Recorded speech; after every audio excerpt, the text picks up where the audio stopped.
Begin by plugging the cables into the P3500. Plug in the power adapter, the VGA cable,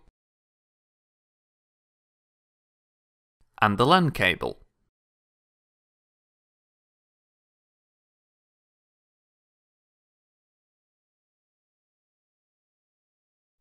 Press the push button to release the P3500 camera.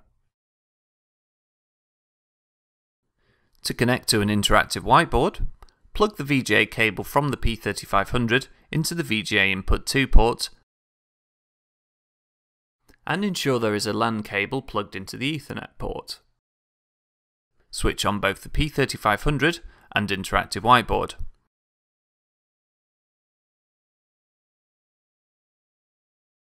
On screen you will now see the P3500's contact list. Use the up and down arrows to scroll to the contact you wish to start a meeting with.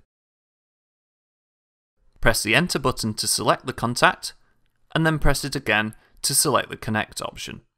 When your contact accepts the connection, their own P3500 camera display will appear on the screen.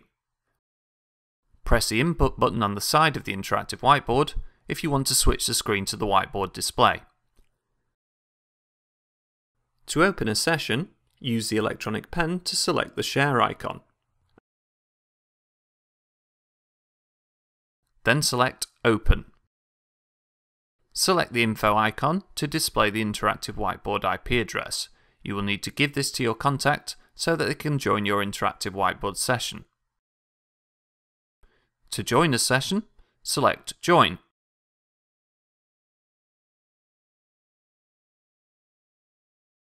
Enter the IP address of the interactive whiteboard that has opened the session you wish to join.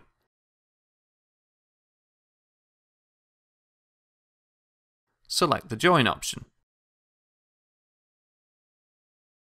Once your interactive whiteboard session has begun, you can select the Picture-in-Picture button at the side of the whiteboard to view your P3500 screen in the corner of the whiteboard's display.